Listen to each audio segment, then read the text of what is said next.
Hello bachcho, let's read the question. The question says, under water stress, the rate of photosynthesis declines because of A, stomatal closure leading to the decrease in carbon dioxide supply, B, reduced water potential that decreases the leaf surface areas of the photosynthesis, C, both A and B, D, turgidity of leaf. Question में हमसे पूछा गया कि water stress की condition में rate of photosynthesis decrease हो जाता है, इसका रीजन क्या है? इस क्वेश्चन में हमारा की कॉन्सेप्ट होगा factors affecting rate of photosynthesis.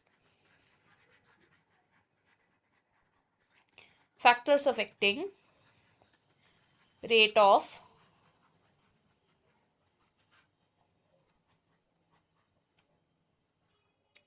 Photosynthesis. Different factors affect कर सकते हैं रेट ऑफ फोटोसिंथेसिस को, and these factors could be intrinsic factors या फिर एक्सट्रिंसिक फैक्टर्स.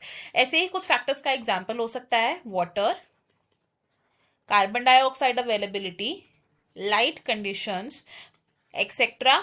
नाउ अगर बात करें वाटर की इनमें से, तो वाटर क्या है? It is a reactant for photosynthesis, and in water stress conditions, water stress conditions यानी कि ऐसी कंडीशंस जहां पर पानी की अवेलेबिलिटी कम है प्लांट के लिए, तो वाटर स्ट्रेस कंडीशंस में क्या होता है? स्टोमेटा क्लोज हो जाता है. It leads to closure of stomata, ताकि वो अपने वाटर को रिटेन कर सके एंड प्रिवेंट कर सके उसको फ्रॉम एक्सेसिव ट्रांसपायरेशन.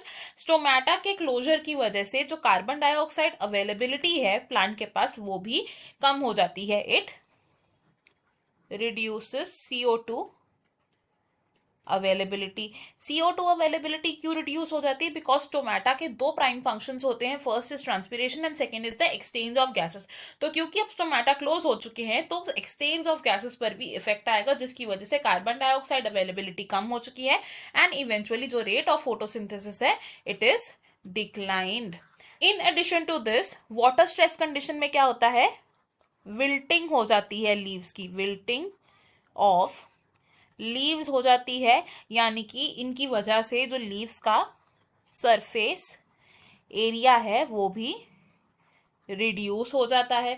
तो सरफेस एरिया रिड्यूस हो गया तो उससे लीफ की मेटाबॉलिक एक्टिविटी पर भी अफेक्ट आएगा, एंड इससे फर्दर क्या होगा? जो रेट है फोटोसिंथेसिस का वो कम हो जाएगा. तो अगर हम अपने ऑप्शंस देखें तो इनमें से ए एंड बी दोनों ही करेक्ट है, तो ऑप्शन सी हमारा यहाँ पर most appropriate and correct answer होगा. बाकी के ऑप्शंस हमारे यहाँ पर इनकरेक्ट हैं. I hope you have understood it well. Best of luck. Thank you.